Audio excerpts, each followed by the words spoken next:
అందరికీ నమస్కారం. కౌసల్య సుప్రజా రామ పూర్వ సంధ్యా ప్రవర్తతే ఉత్తిష్ట నరసార్థూల కర్తవ్యం దైవమాన్హికం అంటూ ప్రతిరోజు వెంకటేశ్వర స్వామి సుప్రభాతం చదివి ఆయనను నిద్ర లేపకుండా ఏ పని ముట్టదు సావిత్రి. తలారా స్నానం చేసి ముఖానికి పచ్చటి పసుపు పూసుకొని నుదుటిన రూపాయి బిల్లంత బొట్టు పెట్టుకొని చేతుల నిండా గాజులు, కాళ్లకు పసుపు, గల్లు గల్లున గజ్జలు చప్పుడు కాగా ఇల్లంతా తిరిగి ధూపం వేస్తుంది.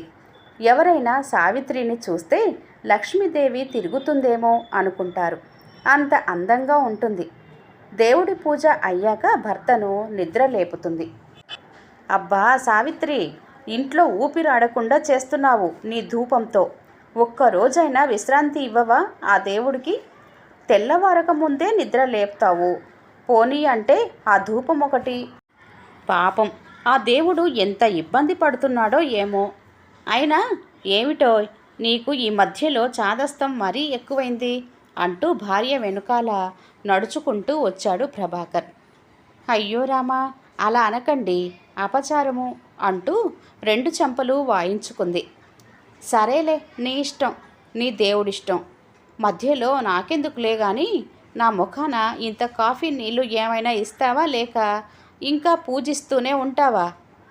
అవును, నీకు ఇంకో విషయం తెలుసా అంటూ భార్య ముఖంలోకి చూశాడు ప్రభాకర్. ఏమిటండి ఆ విషయం, చెప్పండి అంటూ కలువరేకుల వంటి కళ్ళను రెపరెపలాడించింది ఆశ్చర్యంగా ప్రభాకర్ వైపు చూస్తూ. అదేనోయ్, భర్త అనేవాడిని ఎంత బాగా చూసుకుంటే ఆ భగవంతుడు కూడా అంత సంతోషిస్తాడట. అంతే కదోయ్, 7 జన్మల వరకు నేనే నీ భర్తగా ఉంటానట తెలుసా అని ఉడికించాడు. ఆహా, మాకు తెలుసండి. అబ్బో, ఈ జన్మకు చాలదన్నట్టు ఇంకా 7 జన్మలే. అమ్మ బావోయ్, నా వల్ల కాదు మిమ్మల్ని భరించుకోవటం. మూతి తిప్పుతూ చురక అంటించింది. అదేమిటోయ్, ఒక్క జన్మకే ముఖం మొత్తేసిందా? పోనీలే, ఇంకా నయం. నన్నే కావాలంటావేమోనని భయపడ్డాను. నాకు మాత్రం నాజుగ్గా చలాకీగా ఉండేవాళ్ళంటే ఇష్టం. క్రీగంట భార్యను చూస్తూ అన్నాడు. అంతేలేండి, మిమ్మల్ని ఎంత బాగా చూసుకున్నా మీకు మాత్రం నేను నచ్చలేదు. అయినా మీకేం తక్కువ చేశాను? ఆ భగవంతుని కంటే మిమ్మల్నే ఎక్కువగా చూసుకున్నాను. కాకపోతే ఆయనకు ధూపం వేస్తున్నాను, మీకు వేయడం లేదు, అంతే తేడా అంటూ ప్రభాకర్ చెవి మెలేసింది సావిత్రి. గబాల్న 2 చేతులతో సావిత్రిని దగ్గరకు లాక్కున్నాడు. అబ్బా ఏమిటండి, స్నానం లేదు, ఏమీ లేదు. ఇంత పొద్దుటే ఈ సరసాలేంటి? మీకు వయసు వచ్చింది కానీ అల్లరి పోలేదు అని భర్త పట్టు విడిపించుకోసాగింది. బాగుందో నీ వరస. నేనేదో పరాయి ఆడవాళ్ళను పట్టుకున్నట్టు విసుక్కుంటున్నావు. నా భార్యనే కదా అని సరసాలాడటం కూడా తప్పేనటోయ్. అయినా ఎవరు చెప్పారు నీకు సరసానికి కూడా సమయం ఉంటుందని? ఇంకా ఏమన్నావు? నాకు వయసు వచ్చిందనా? ఎంత అనుకుంటున్నావేమిటి? మహా అయితే 50, అంతే కదా. ఆ మాత్రం వయసుకే ముసలల్లం అయిపోతావేంటి? అయినా సావిత్రి, వయసు వచ్చింది శరీరానికి కానీ మనసుకు కాదోయ్ అంటూ ఇంకా గట్టిగా అదుముకొని ముద్దు పెట్టుకున్నాడు భార్యను. అయ్యా మహాప్రభు, అయిందా తమరి ఉపన్యాసం? మీతో వితండవాదం చేసుకోలేను కానీ వెళ్ళి స్నానం చేసిరండి. అతన్ని విడిపించుకొని దూరం జరుగుతూ అంది. అది కాదు సావిత్రి, నిన్ను చూస్తుంటే రోజు రోజుకు అందంగా కనిపిస్తున్నావు. మన పెళ్ళినాటి కంటే ఇప్పుడే ఎంత అందంగా ఉన్నావో తెలుసా? నీకు వయసు పెరుగుతున్నా నీ అందం నన్ను పిచ్చివన్నీ చేస్తుంది. నన్నేం చెయ్యమంటావు అంటూ దగ్గరకు రాబోయాడు.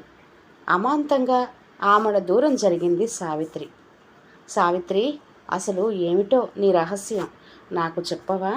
నువ్వు 2 పిల్లల తల్లివి, పైగా నాయనమ్మవు, అమ్మమ్మవు కూడా అయ్యావు. నీతో నేను బయటకు వస్తే తెలియని వాళ్ళు మీ అమ్మాయా అని అడుగుతున్నారు. నాకు కూడా చెప్పొచ్చు కదా ఆ రహస్యం అంటూ వాపోయాడు ప్రభాకర్. చాలండి సంబరం, నన్ను ఆట పట్టించటానికి కాకపోతే ఎవరు నమ్ముతారు మీ మాటలు అని ముసిముసిగా నవ్వుతూ ప్రేమగా భర్త తల నిమిరింది. ఏమండి, మీకు తెలియని రహస్యాలు నా దగ్గర ఏముంటాయి చెప్పండి. ఆ భగవంతుడు నాకు అందమైన భర్తను ఇచ్చాడు. నా అలనా పాలన చూసుకుంటాడు. కష్టం అంటే ఏమిటో తెలియనివ్వలేదు. నా మనసును తన మనసుగా చేసి పదిలంగా చూసుకుంటాడు. చక్కటి పిల్లలనిచ్చాడు. నా కాలికి ముళ్ళు గుచ్చుకుంటే తనకే గుచ్చినంతగా బాధపడతాడు. నా ఒంట్లో బాగోకపోతే తనే పస్తులుంటాడు. నాకు తగ్గే వరకు. ఇంత మంచి భర్త ఉండగా నేను అందంగా ఉండకపోతే ఎలా ఉంటాను చెప్పండి. మీకు రోజు రోజుకు నా మీద ప్రేమ ఎలా పెరిగిపోతుందో మీకోసం నా అందం అలా పెరుగుతుందేమో కదా, అంతేనంటారా అంటూ తన 2 చేతులతో భర్త చుబుకం పట్టుకొని అతని కళ్ళల్లో కళ్ళు పెట్టి చూస్తూ అడిగింది గారాబంగా సావిత్రి. అమాంతంగా హృదయానికి హత్తుకున్నాడు. సావిత్రి, నేనెంత అదృష్టవంతుడిని. ఇంత మంచి భార్యను ఇచ్చినందుకు ఆ దేవుడికి జన్మంతా రుణపడి ఉంటా. సావిత్రి, నిజానికి మన పెళ్ళి అయినప్పటికంటే ఇప్పుడే హాయిగా ఉన్నామేమో అనిపిస్తుంది. పిల్లల హడావుడి తగ్గింది. నేను డ్యూటీకి వెళ్ళే గోల లేదు. పిల్లలు పెద్దవాళ్ళై రెక్కలు వచ్చిన పక్షుల్లా వెళ్ళిపోయారు. నాకు నువ్వు, నీకు నేను హాయిగా ఉన్నాం కదా సావిత్రి అడిగాడు. మనసు లోతుల్లో ఎంతో బాధగా ఉన్నా పైకి మాత్రం ఇద్దరు ఆనందంగా ఉన్నట్టే ఉంటారు. ఒకరికి తెలియకుండా ఒకరు కడుపున పుట్టిన పిల్లల కోసం బాధపడని రోజంటూ ఉండదేమో. కాలింగ్ బెల్ మ్రోగడంతో ఇద్దరు తమ్నాయత్వం నుండి బయటపడ్డారు. గబుక్కున వెళ్ళి తలుపు తీశాడు ప్రభాకర్. ఎదురుగా ఉన్న అబ్బాయిని చూస్తూ, ఒరే సత్యం, నువ్వట్రా? అబ్బా, ఎంతకాలం అయిందిరా నిన్ను చూసి అంటూ ఆనందంతో అక్కున చేర్చుకొని లోపలకు వస్తూ, సావిత్రి, ఎవరు వచ్చారో చూడు అని గట్టిగా కేక వేశాడు. మంచినీళ్ళు కాఫీ కప్పులతో వచ్చింది సావిత్రి. ఏమండి, మన సత్యమండి. ఏరా, ఇన్నాళ్లకు గుర్తుకు వచ్చామా? ఈ అమ్మా నాన్నలను మర్చిపోయావా? ఇన్నాళ్ళుగా ఏమైపోయావో, ఎక్కడున్నావో ప్రశ్నల మీద ప్రశ్నలు వేస్తూనే తల నిమురుతూ ఆప్యాయంగా అడిగింది ప్రక్కనే కూర్చుంటూ. అమ్మా, క్షమించమ్మా, రాలేకపోయాను. అన్నయ్యలకు ఇచ్చిన మాటకు కట్టుబడి ఇన్నాళ్ళు మీకు దూరంగా ఉన్నాను. కానీ ఇక నా వల్ల కాలేదమ్మా. అందుకే వచ్చేశాను, పూర్తిగా మీ కొడుకులా ఉండిపోవడానికి. మాస్టారు, అమ్మా, మీరిద్దరూ ఇలా కూర్చోండి, మీ కాళ్ళకు నమస్కారం చేసుకోవాలి అని వాళ్ళిద్దరినీ కూర్చోబెట్టి తను తెచ్చిన పట్టుచీర, పట్టు పంచలు ఇద్దరికీ ఇచ్చి సాష్టాంగ నమస్కారం చేశాడు సత్యం. ఒరేయ్, ఏమిట్రా ఇప్పుడు ఇవన్నీ ఎందుకు? నువ్వొచ్చావు, మాకది చాలదు అంటూ ఆప్యాయంగా లేవనెత్తాడు ప్రభాకర్ సత్యాన్ని. సావిత్రి కళ్ళు ఆనందంతో చెమర్చాయి. మాస్టారు, ఉడతా భక్తిలా చంద్రుడికి ఓ నూలు పోగులా నా చిన్ని కానుకను స్వీకరించండి అని వేడుకున్నాడు సత్యం. ఇప్పుడు చెప్పురా సత్యం, ఇన్నాళ్ళు ఎక్కడున్నావో? పెళ్లి చేసుకున్నావా? పిల్లలెందరూ? అన్ని విషయాలు చెప్పు అడిగాడు ప్రభాకర్ కాఫీ తాగుతూ. చెబుతాను మాస్టారు. అమ్మా, మీరు కూడా కూర్చోండి, నా కథ వినరు అడిగాడు సత్యం లోపలకు వెళ్తున్న సావిత్రిని ఉద్దేశించి. ఎందుకు వినను, కాకపోతే టిఫిన్ తయారు చేసి తినుకుంటూ విందామని. ఎప్పుడు బయలుదేరావో ఏమో, ఆకలేస్తుంది కదా అంది సావిత్రి. అమ్మా, మిమ్మల్ని చూస్తూనే కడుపు నిండిపోయింది. నాకు ఇప్పుడు ఎంత ఆనందంగా ఉందో మాటల్లో చెప్పలేను మాస్టారు అన్నాడు కళ్ళనీరు తుడుచుకుంటూ. ప్రభాకర్ మూతి ముడుచుకున్నాడు.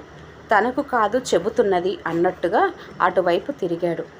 ఏమైంది మాస్టారు, అటువైపు తిరిగారు? నా మీద కోపం ఇంకా పోలేదా మీకు అడిగాడు సత్యం. లేకపోతే ఏమిటి, ఆవిడేమో అమ్మట, నేనేమో మాస్టారునా? నన్ను నాన్న అని పిలవచ్చు కదా అని బుంగమూతి పెట్టాడు చిన్నపిల్లాడిలా. సావిత్రికి ఒకవైపు నవ్వు రాగా మరోవైపు పిల్లలు గుర్తుకు వచ్చి దుఃఖం తన్నుకొచ్చింది. నాన్న, నాకు ఆ అధికారం ఇస్తున్నారా అంటూ ఆనందంతో ప్రభాకర్ 2 చేతులు పట్టుకొని కళ్ళకద్దుకుంటూ, నాన్న, నేను మీ దగ్గర నుండి వెళ్ళాక చాలా కష్టాలు పడ్డాను. పిడికెడు తిండి దొరకక, ఉండడానికి జానెడు చోటు లేక నానా అవస్థలు పడ్డాను. ఉద్యోగం చేద్దామంటే అప్పటికింకా నా చదువు పూర్తి అవ్వలేదు. ఎలాగోలా ఇంజనీరింగ్ కష్టపడి పూర్తి చేశాను. ఇప్పుడు మంచి ఉద్యోగం వచ్చింది. అందుకే మీ దగ్గరకు వచ్చాను. నేను మీ మీద భారం అవ్వకూడదని ఉద్యోగం వచ్చే వరకు నా ముఖం మీకు చూపెట్టకూడదనుకున్నాను. అందుకే ఇన్నాళ్ళు ఆగవలసి వచ్చింది. నన్ను క్షమించండి అని 2 చేతులు జోడించాడు సత్యం. సావిత్రికి కళ్ళెమ్మట నీళ్లు వచ్చాయి. అంటే నువ్వు సంపాదించి తెస్తే కానీ నీకు తిండి పెట్టలేని పరిస్థితి ఉందనుకున్నావా మీ నాన్నకు? నిష్ఠూరంగా అన్నాడు ప్రభాకర్. అలా బుద్ధి పెట్టండి వాడికి అంటూ కళ్ళు తుడుచుకుంది సావిత్రి. నాన్న, నేనొకటి అడుగుతాను, నిజం చెబుతారా అడిగాడు సత్యం. సత్యం, నువ్వు అడిగేదేమిటో నాకు తెలుసు. పిల్లలెవరూ కనిపించటం లేదనేగా. వాళ్ళెప్పుడూ మమ్మల్ని విడిచి వెళ్ళిపోయారు. వాళ్లకు మేమంటూ ఉన్నామన్న సంగతి కూడా గుర్తుండి ఉండదు. రెక్కలొచ్చాయి, వెళ్ళిపోయారు, అంతే. ముఖం అటువైపు తిప్పుకొని అన్నాడు, గుండెల్లో బాధ బయటకు కనబడకుండా.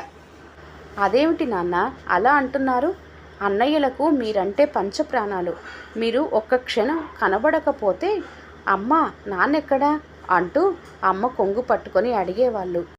మీరు నన్ను చేరదీసి నన్ను వాళ్ళతో సమంగా చూస్తుంటే వాళ్లకు నా మీద చాలా కోపం వచ్చేది.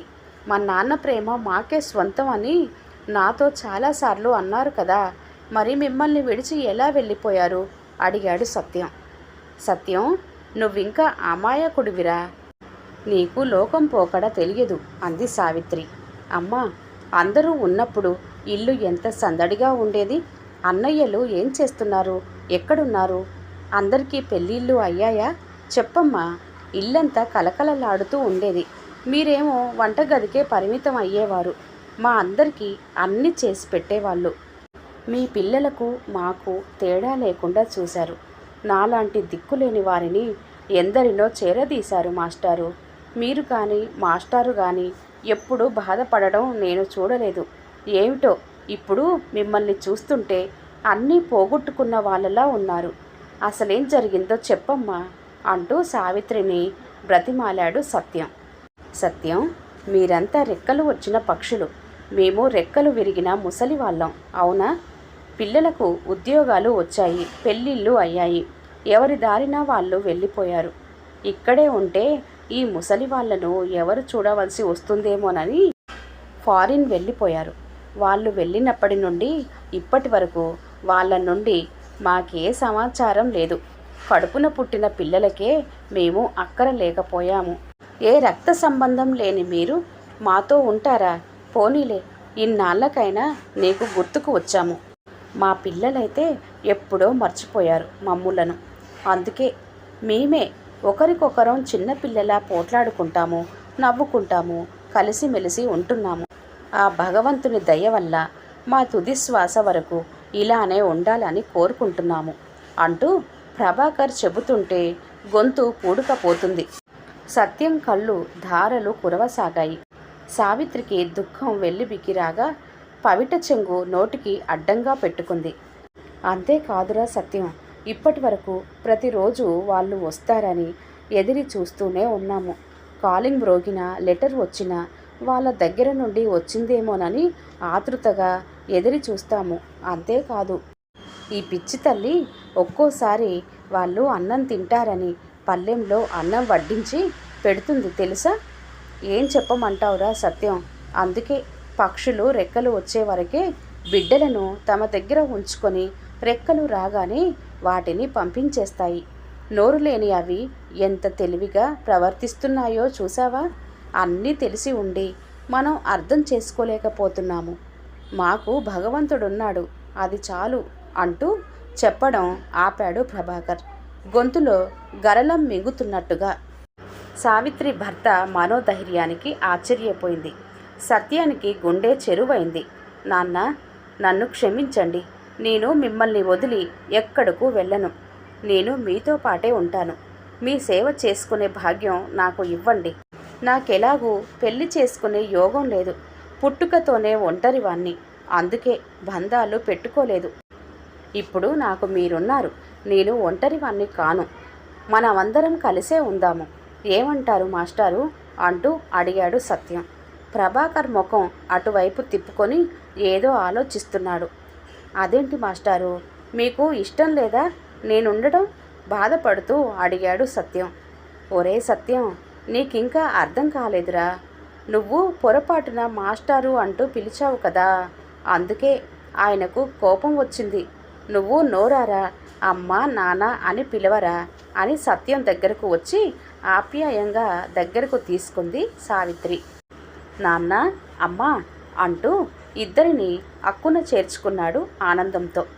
గువ్వ పిట్టల్లా ఒదిగిపోయారిద్దరూ సత్యంను కౌగిలించుకొని. మీకెలా చెప్పను నా మనసులో రగులుతున్న ఆవేదన. కళ్ళల్లో ప్రాణాలు పెట్టుకొని రాని లేని కొడుకుల కోసం మీరు పడే ఆరాటాన్ని చూస్తూ మీకు చెప్పలేకపోతున్నాను. చెప్పొద్దని ఒట్టు పెట్టించుకున్నారు మీ కొడుకులిద్దరూ. వాళ్ళు వెళ్ళిన విమానం సముద్రంలో పడిపోయింది. వాళ్ళ ఆచూకీ కూడా తెలియలేదు. వాళ్ళు వెళ్ళే ముందు నన్ను కలిసి అమ్మా నాన్నను నువ్వు కంటికి రెప్పలా కాపాడాలి అని నా చేత ఒట్టు వేయించుకున్నారు. ఒకవేళ మాకేదన్నా జరగరానిది జరిగినా వాళ్లకు తెలియనివ్వవద్దన్నారు.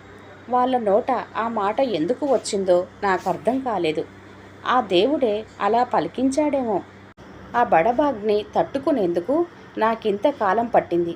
అందుకే వెంటనే మీ ముందుకు రాలేక చాటు నుండి ఇన్నాళ్ళుగా మీకే లోటు రాకుండా ఏర్పాటు చేశాను అని మనసులో మదనపడసాగాడు సత్యం.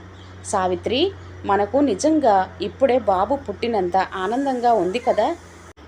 ఈ శుభ సందర్భంలో నోరు తీపి చేసుకుందాము. చక్కెర తీసుకురా అంటూ హడావుడి చేశాడు ప్రభాకర్. అవునండి, నాకు కూడా అలానే ఉంది అంటూ గబగబా లేచి సత్యం తెచ్చిన స్వీట్ తెచ్చి ముగ్గురు నోరు తీపి చేసుకున్నారు. కథ సమాప్తం అండి. కథ కనుక నచ్చినట్లయితే లైక్ చేయండి, షేర్ చేయండి. అలాగే మరిన్ని మంచి కథల కోసం ఛానల్ని సబ్స్క్రైబ్ చేసుకోండి. మరొక మంచి కథతో మళ్ళీ కలుద్దాం. అంతవరకు సెలవు. నమస్తే.